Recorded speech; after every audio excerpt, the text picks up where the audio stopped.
Hello, Aimon. How are you? Hi, I'm good. How are you? I'm really good. Thank you so much for being here today. No problem. At the Van Aken district. Yeah, it's super cute here. It is on this beautiful fall day. So I can't wait to hear more about what you've been up to lately, because you're keeping busy with so many ventures and projects. But first, I would love to know, what did you want to be when you were a kid? For some reason, I wanted to be an astronaut and go to the moon. I love that. I want to go to the moon too.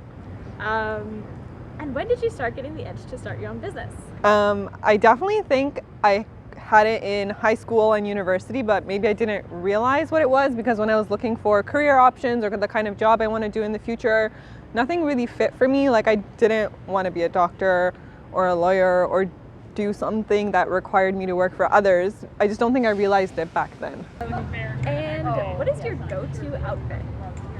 Oh, that's a hard one. I would say maybe a cute dress because I always go for a dress. I feel like it's very effortless. You don't have to layer or worry about other pieces and then just add on a cute bag. Kind of like today? Yes, almost like today. Oh my God, so fabulous. So, you also started Nomia Studio here in Cleveland. I did, yep. And what is Nomia Studio and the inspiration behind starting it? So when I moved to Cleveland, I didn't really do much because I couldn't get a job, but I had all the time in the world. And I thought, why not start my business now? Because I have all of this time, which I never had in Toronto, and I always wanted to have my own brand. And being a stylist, I knew what was coming in trend. I was kind of like keeping track of that. And a lot of kind of trends and accessories can be very expensive, and I wanted to make it more affordable. So it's kind of affordable luxury for the everyday women. And we work with a lot of 24K gold-plated items, freshwater pearls, handmade pieces, and a whole other variety of amazing accessories. Wow.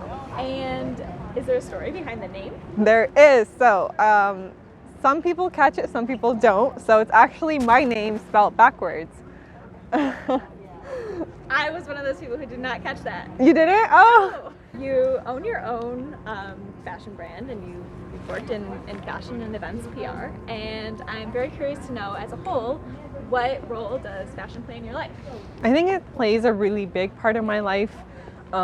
Because I get inspiration from everywhere, and also I really love clothes and bags and accessories, and there's this joke between actually my husband and me. It's like every time he's like, you're not going to a fashion show, and I'm like, you have to accept that I can never be dressed down. No matter what I wear, it's gonna look a little extra, and that's just who I am. Where can people shop your collection if they envy your style? So you can go online, www.nomiastudio.com. You can go to our Instagram, which is just Nomia Studio, and hopefully soon you will be able to shop us in some local boutiques in Cleveland. Ooh, looking forward to that. I'd love to know what some of the challenges of working for yourself are. So there are a lot of challenges, as many entrepreneurs will know, but I think the top two are definitely one, managing your time because you are your own boss. You don't have someone emailing you and calling you to meet the deadlines. You have to push yourself and meet those deadlines. And also staying motivated. A lot of people sometimes lose motivation and they think they've lost interest in their work, but you know, everyone goes through a little bit of a down period and you can bounce right back up and be just as motivated later on. Wow, amazing. Why do you choose to live and do your work here in Cleveland? So that's a pretty simple answer. I got married to someone who lives in Cleveland, so I decided to move, and here I am in Cleveland. And have you ever been to Cleveland before moving here? No, I hadn't actually. I hadn't really explored much of this side, so that was definitely a new adventure. Sight unseen, and that's gutsy. That's awesome. Thank you. As if two ongoing ventures weren't enough, you've also recently started Accounting Babes. Yep. Why don't you take me through what Accounting Babes is and why you decided to start it? For sure. So basically, during the pandemic, I noticed that a lot of small businesses were struggling, entrepreneurs were struggling, especially women in business were having a hard time with their finances. And we are your one-stop shop for all of your accounting and bookkeeping needs. So we help you with accounting, bookkeeping, like I mentioned, financial cleanups of your previous years, helping with preparing you for tax season, helping you understand your money and empowering you so that instead of being scared of it, you understand it and you know, like, okay, this is where I'm spending money, this is where I'm losing money, this is what I can do to improve and, you know, just be successful in your business. Why is helping female business owners with their accounting and bookkeeping important or interesting to you? Because I was in that position and I still am in that position. In the beginning, I was afraid of my finances, and then I realized that it's not something to be afraid of, and you know, you can get help from it and it's easier when it's another female helping you, because I think a lot of women are more comfortable with that, because sometimes when you go to a male accountant, you might feel embarrassed.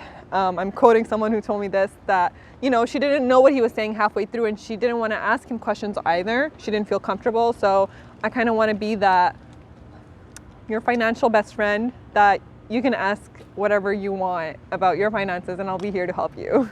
That's fabulous, because talking about money and managing your money yourself really is such a taboo, especially for women. Yes, and especially when you own a business and you're an entrepreneur and you're doing all of these things, finances are so important, especially your accounting and bookkeeping, because they're like one of the number one reasons why a lot of businesses fail down the road. And women are kind of, like you said, it's a taboo topic. We're not taught to talk about it. We're not empowered to control our finances. And I think it's really important, especially if you are, like, for example, opening up a bakery or a boutique where you're going to have employees, you need to pay those employees. Or if you're a small entrepreneur that contracts people, there's still a lot going on there. Oh my gosh, do you work with any kind of particular businesses other than female-owned businesses? Like creative businesses, you mentioned bakeries, you mentioned... Yes, we work with all sorts of businesses. Got a leaf stuck to my foot. We work with smaller entrepreneurs who are just starting off, that kind of want to clean up all their finances and have it in check and know how much to kind of budget when they're going forward in their business. We work with larger businesses that have, like I said, bakeries, pizza shops, boutiques, maybe entrepreneurs or coaches that, you know, require to have a team, but they might not be on payroll, they might be contractors and they just need to sort all of that out. So there's a lot of different variations in our clients. Oh my gosh, and that's super interesting. And what is also super interesting about your story is that I know you have a background in psychology. Yes. And it's super interesting that you're able to bring that background into the business world. And I was wondering how that might be useful to you in what you're doing now, even though you're not necessarily working directly in the field anymore. I think this is a great question, and it really made me think a lot, because a lot of people don't know, but I actually majored in psychology, not fashion, which is a surprise to a lot of them. But I think it has been so useful in my journey in fashion, because we, you know, deal with people in both fashion and in psych, and it's really helped me learn a lot about, you know, how people would kind of perceive different brands, themselves, their image.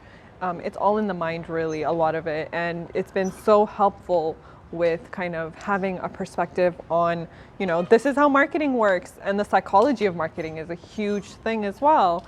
But yeah, it's funny, I never thought I'd use psych so much in fashion, but I do. Oh my gosh, and what would you say to people, you know, often don't end up working directly in the field they studied, like you, and what would you say to somebody who kind of feels that they're stuck to work in the realm of their own educational background? I think, especially nowadays, don't feel restricted, because there's so many options out there. Even when I was studying psychology, and even though I did work in my you know, field for a while at like the hospitals, I always had this kind of hobby on the side or a backup in mind that I would love to do this, and I did my full-time job, but then I tried to also do my fashion stuff on the side. And I don't think people should feel restricted, because nowadays the internet has everything. You can take courses, you can learn, you can self-learn, YouTube it. It's so easy to become, you know, an expert in the field that interests you. That's absolutely beautiful.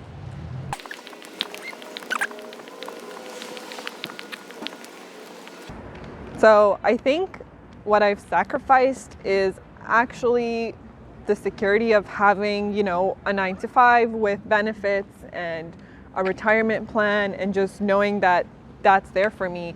And as an entrepreneur, we don't have that set security, quote unquote, that a lot of people are afraid to lose, which is why it's hard for entrepreneurs sometimes, because we have to make that security for ourselves. And what have you gained by doing this work? I've gained so much. I've gained an amazing network of people. I've learned so many things. I'm so proud of the things I've accomplished as well, and I don't think I would have been able to do it if I was stuck at a 9 to 5 personally. So I have finally figured out what to call myself. It is a serial entrepreneur. It is people who love to start different businesses, and it's just who I am. I love to do different things, and if I believe that I can do it, I'm going to go for it. And it's easier to do separate businesses than mush them all in one, because they all are for a different audience. They have different branding, and they are different things. So that's why I decided to kind of do 3 separate ones. Do you feel you get to use different sides of your brain and skill set too? Because gosh, you're working on so many separate things. Your jewelry, which is super creative, and then helping women with their finances, which is math. Total opposite. Yeah, definitely. I think that's why I was so excited when I started Accounting Babes, because I had just been working in more of like the very creative fashion jewelry industry, especially as a stylist as well, and then I moved over to Accounting Babes, which is a lot more like business and numbers, but I still want to make it a little aesthetic and cute, but it's nice. I get to use different parts of my brain, as you said. And of course the experience that you've gained in running your own creative businesses. Yes.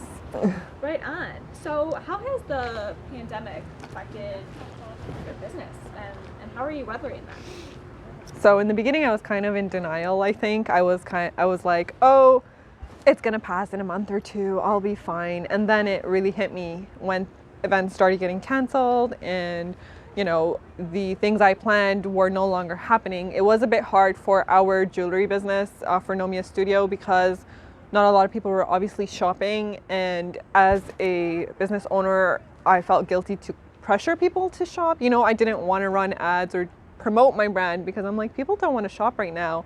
But as things have started opening up and people are realizing the importance of supporting local entrepreneurs, local businesses, I think it's gotten a lot better, and we've kind of shifted, but in a good way. And for Accounting Babes, it actually started in the pandemic. So it's been really great being able to help other women in need during the pandemic. And I think that's not really been shifted, but can only kind of grow and learn from the pandemic and how it's been going.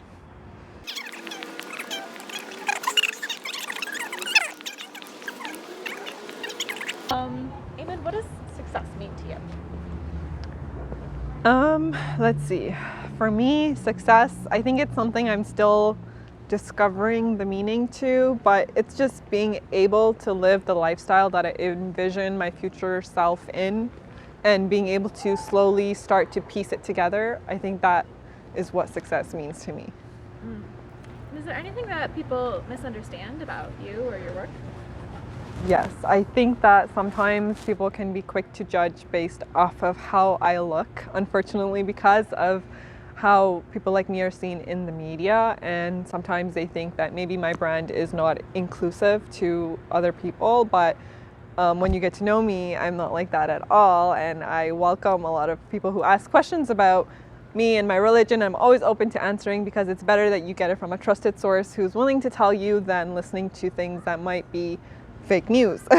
So I think, to know that my brand represents many, many different women of many cultures and religions is something that I would love for everyone to know. And, I'm a great person to get to know, and I talk a lot, so. Wow, well, that's really disappointing, but unfortunately not surprising to hear. Yeah. What are you most proud of? I'm proud of a lot.